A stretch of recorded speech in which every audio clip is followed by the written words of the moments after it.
Hey everybody, I am coming making this video message and I want to have a very real conversation with those of you who may be homeless and you are in a shelter right now.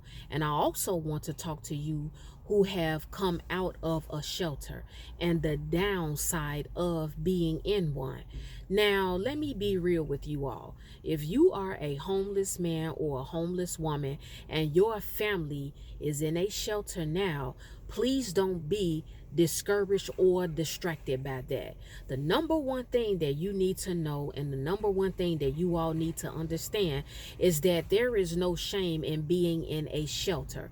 The world will make it appear like you are of lower class or you are of no importance or you are a disgrace because you may be in a season of your life or you had a season of your life where you had to be in a shelter.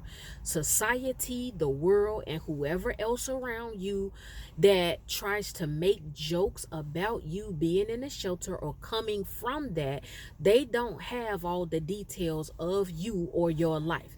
They don't know what has transpired with you that led you or led your entire family to be homeless. So when people start talking out of turn concerning your hardship, because being homeless is a hardship, but every single homeless man or woman, they don't have the same background. They don't have the same story.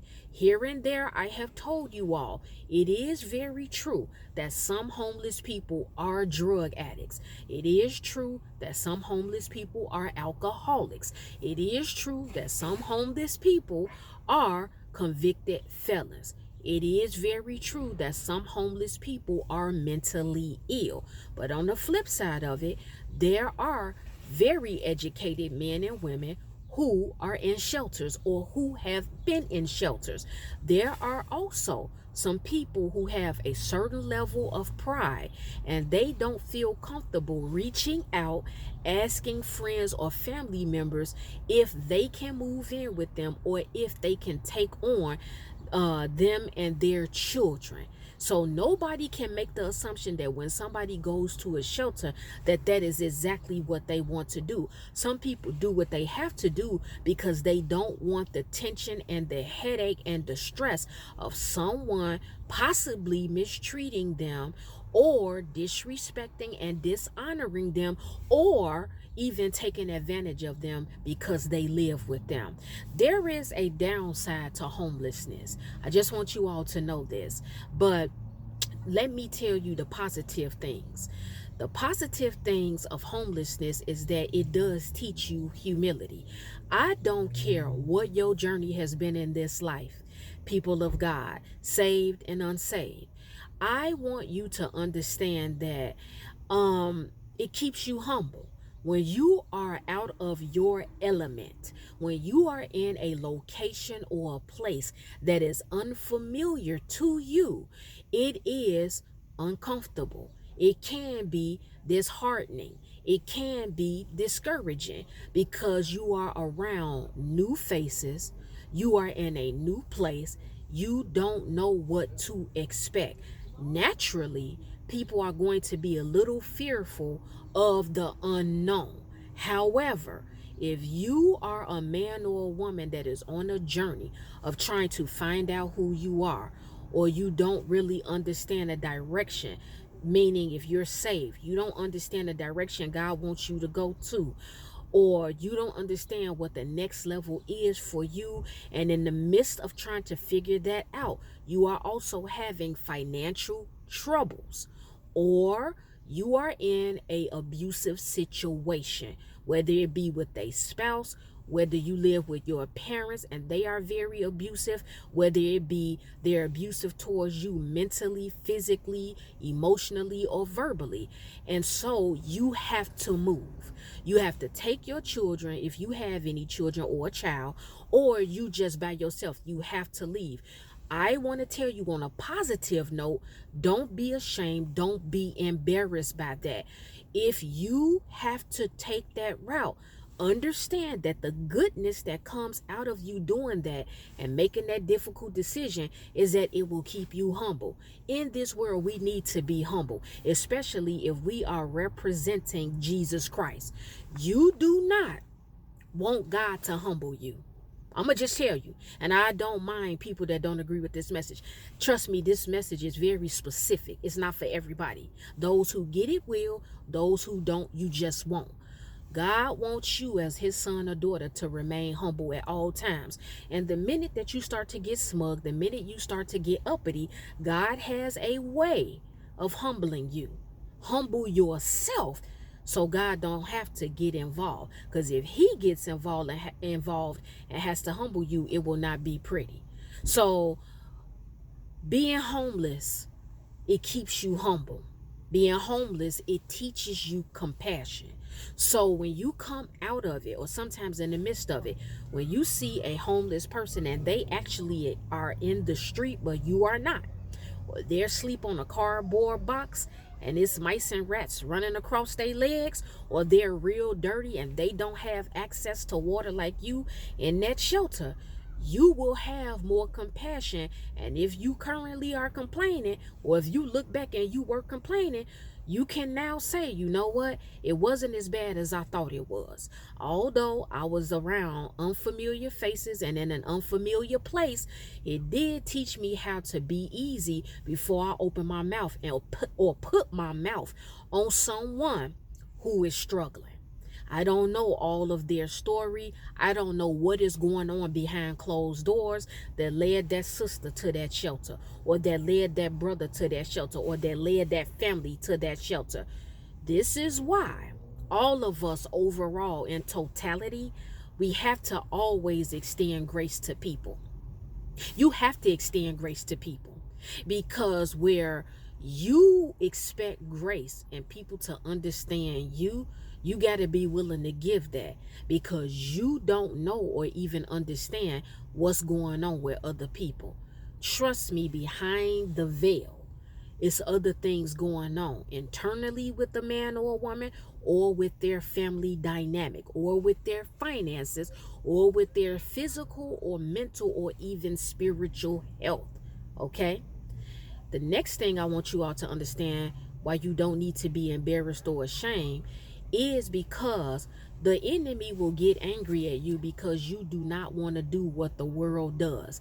I am a living witness, and I can be transparent and let you know, because I had got divorced and I started struggling because my ex-husband did not want to really help me to pay to stay in an apartment at one point when we were in an apartment, or whatever it was we were going through. I don't want to like badmouth him or anything, but we were younger and he cut off the finances as far as helping me, whatever. But I knew as a woman that I was not willing to have sex with any man to get rent paid. I knew as a woman I was not willing to steal or to scam or to scheme to get money to pay rent. I knew as a woman I was not willing to move a man in my place in order to pay the bills or to help me with my 2 children. This is not to say that if any of you sisters out here have resorted to that, that you are inferior to me or other women who have not done that ever. I'm not saying that. I want you all to catch it. What I'm saying is that I full-blown trusted in the Lord. And on this walk, I can tell you, my beautiful brothers and sisters, when you are trying to do everything God's way and be obedient, the enemy will try to attack you with humiliation and shame. He will try to attack you with certain invasive thoughts to make you doubt and question if God is on your side and if God loves you. Or he'll have you thinking that God is punishing you, when in reality it's retaliation, because you are choosing as a woman to keep your legs closed. You are choosing as a woman or as a man to be upright and do everything honestly. You don't want to be a thief. You don't want to be a liar. You don't want to steal a credit card. Okay?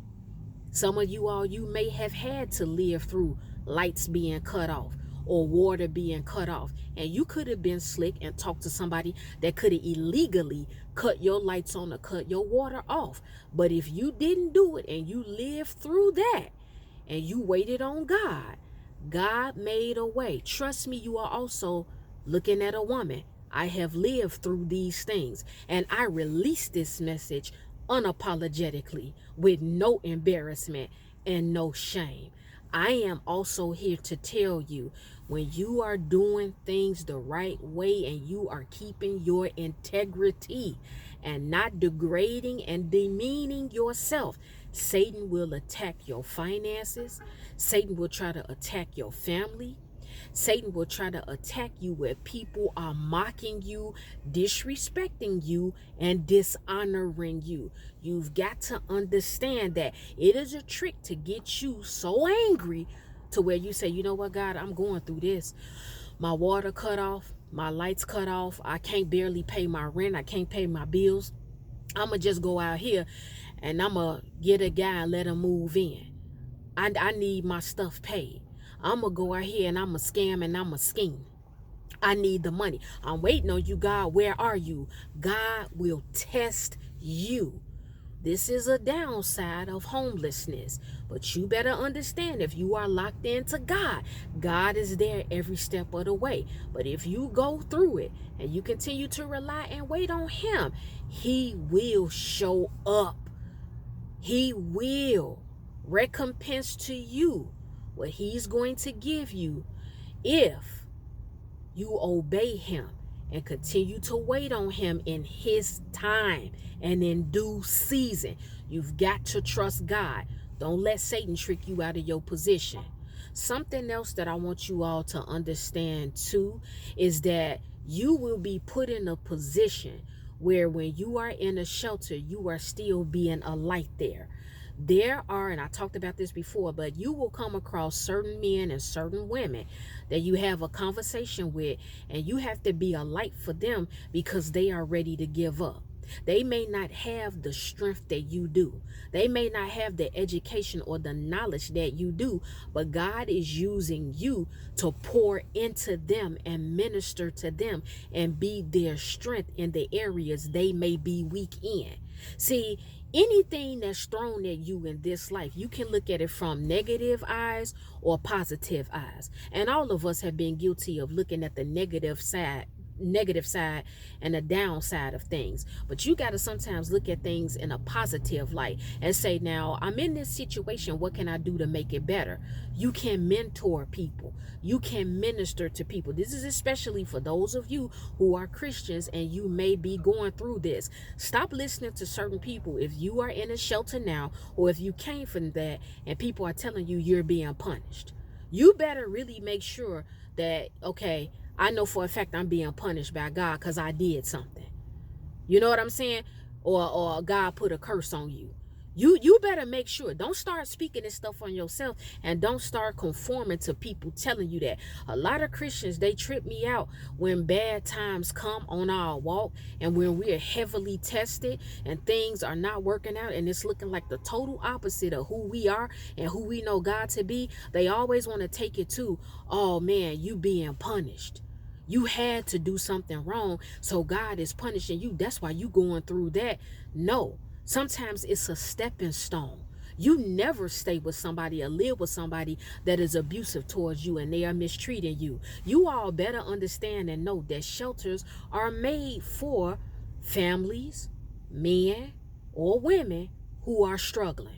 Stop listening to people when they tell you, say you're in a situation where you're going through an ugly divorce, or you're not married, but you have a messy baby father or baby mother, and you are in a shelter with your child. And they're telling you, I'm going to take you to court. You got my son in that shelter. You got my kids in that shelter. Guess what? It's not illegal to be in a shelter. It's not illegal to be evicted. So nobody can use that against you and take your child from you. If it was illegal, then tell me, answer me this. Why are shelters built? This is not to promote a poverty spirit, but I'm being real with you all because everybody is at a different place in their life and on a different journey. But a lot of times the downside, here's the downside. Some people, depending on your situation, they will try to use against you the fact that you are in a shelter. And if children are involved, they will feel like they have the upper hand and the right to remove your children from you. It's not illegal to have children in a shelter. As long as your children are fully clothed, they have shoes, they have food, and they are going to school every day. Whether you are homeschooling them and you have the proof to back that up, that they are being homeschooled, or you're sending them to school every day. Legally, nobody can take you to court because of that. Now, in some cases, somebody can try to work it and be like, well, this person is in a shelter. This person don't have the money to do blah, blah, blah. But there's plenty of women that are in shelters. They have a car. They have a job. Actually, they get better care for their child being in the shelter than what they did before they moved into one. Everybody's situation is different, but you better know your rights. Also, I want you all to keep in mind, if you are in the shelter and something kicks off when you are in that shelter, and maybe the management within that shelter or the staff tells you, well, we're going to kick you out because you didn't do a particular chore or you came in past curfew, you better fight for your rights. You can file a grievance and go over the staff's head. You need to know the number to the people who own the shelter that you are in. You can even request from staff, give me your boss's number. It is my right, being a woman in this shelter or a man in this shelter or my family is in this shelter, you are not going to put us in a position and uproot us or displace us. I want to file the grievance because I am not in agreement with you trying to kick me out because I came in late for curfew. If you have a valid reason, this is not to take advantage of it, and you come in late anytime you want, and you coming in high, and you coming in drunk. No. Because some shelters, they got it set up where you got to be there about 5 or 6 to get a bed. And if you're not there at that time, then it gets filled up. Then you got to go somewhere else, so you're going to be out in the street. I thank the Lord in heaven. I never had to experience that, but things are different now. So certain shelters, they do that differently. And a lot of shelters out here, it's only for single women. If you have kids, they're not going to let you come in. It's only a room and you share a room with 2 or 3 other women. But I had 2 children when I experienced it. And at the time, I didn't want to live with family. I didn't want to ask my friends to take me and my son and daughter in. That is one of the reasons why I went through it. And at the time, I was going through certain things with my mother and father. You all have heard me speak very, very highly of my mother and father. But when I was married and when I was real angry and going through certain things, or my mother was going through certain things with my stepfather, my father was going through certain things, we were not getting along. We were bumping heads. And so when I had to go, I don't want to dig real deep into that. I did what I had to do, but it was a blessing for me. You can still be blessed in the midst of your wilderness. That's what I wanted to let you all know. But another downside to homelessness is that staff in these shelters, not all of them do it, but some of them, they will steal from you. I cannot tell you how many times when I was in a shelter as a homeless woman, when it was different restaurants and grocery stores and retail stores donating shoes and clothes and food and toiletries to us, it was times that I had woke up to get ready because I was going to school at the time to become a medical assistant and phlebotomist. And I would wake up at like 3:30, 4 o'clock in the morning to take my shower and get ready. When I was leaving out my room and going downstairs to leave out the door, in the wee hours of the morning, I saw staff taking things out of boxes and bags that was donated to us, the women, not staff, but the women that lived in the shelter. I saw certain staff members stealing deodorant, razors that we were given to shave with, shampoo, conditioner, certain food. One staff woman I saw at the time, it was a very popular store here in Chicago called Muenoink, and they would donate chicken and ribs and links and all type of just meats to us. I saw this woman taking boxes of ribs and something else, and she had one of the girls that she was like this with that lived in that shelter putting this stuff in the trunk of her car. And so these are just the downsides of homelessness that you will see. Another downside is that people are going to disrespect you, whether they do it to your face. I didn't really too much experience that, but behind my back, a lot of information was leaking back to me.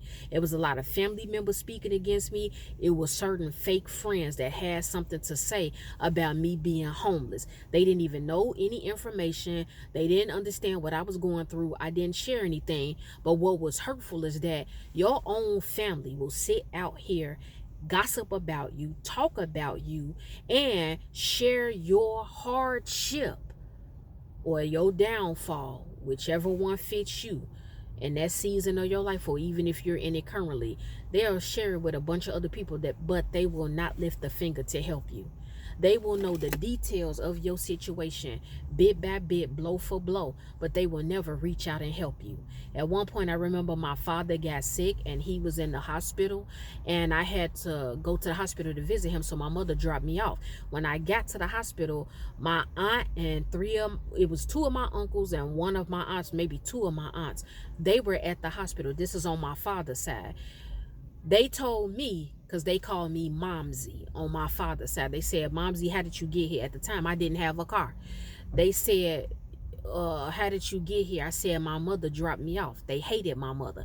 They said, you don't have to call her to come up here and pick you up. We will drop you off. And so I rode with them, and they knew I lived in a shelter.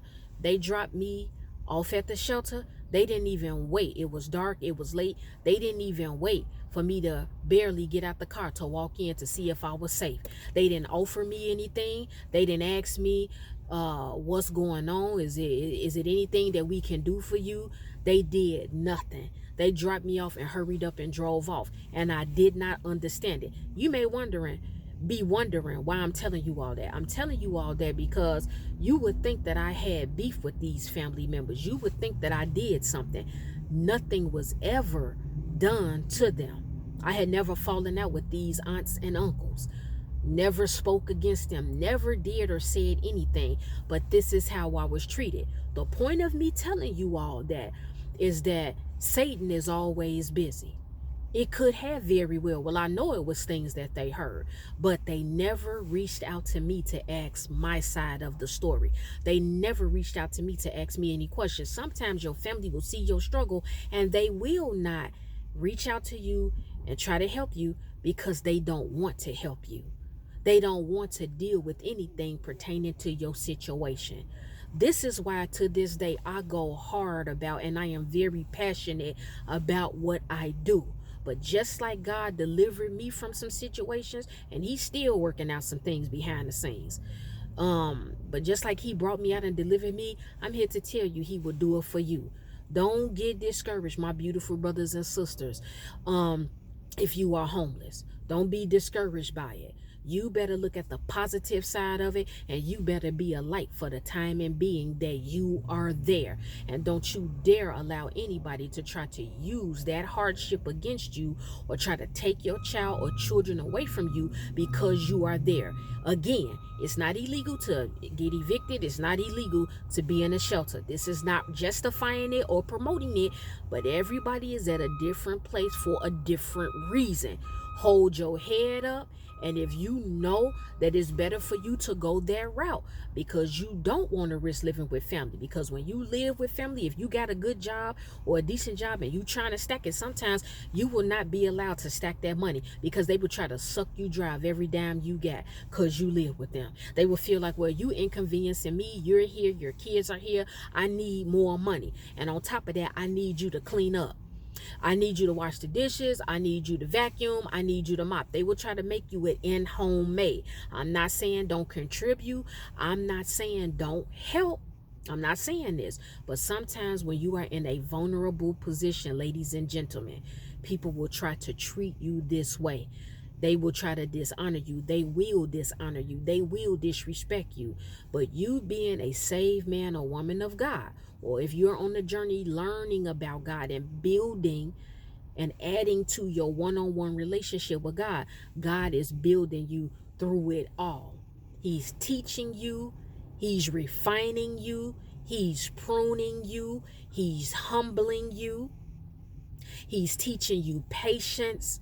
He's teaching you compassion. You will never be the same when you come out of certain struggles. You won't. Your outlook in life and on life, and when you see other people having a hard time, you will not look at them the same. You will not be arrogant.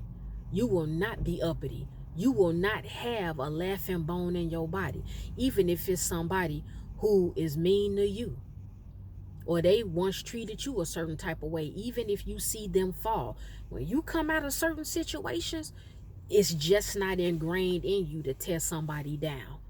God has to purify you before you can be used purely and powerfully. You have to be cleansed out. You have to be humbled and reconstructed in order to be a heavy hitter in the kingdom. So don't get discouraged wherever you are. Since we're talking about homelessness, if that is you, I'm telling you in this video, God is refining and reconstructing you because it's something in you that is not fully purified. It is not refined. Everything in you is not plucked and pruned out. Some of you, it's a tainting within you. And so your hardship and a difficult time that you're having, it is going to cleanse you. And when that anointing flows out of you, it will be pure. That's the video message. Well, guys, it's time for me to go because I have some other things to do. The Lord willing, I will be back with another video message. If any one of you have taken offense to anything I spoke about in this video message, it's okay. It's all right. I'm not worried about it. I am not concerned because I know you will forgive me in the morning.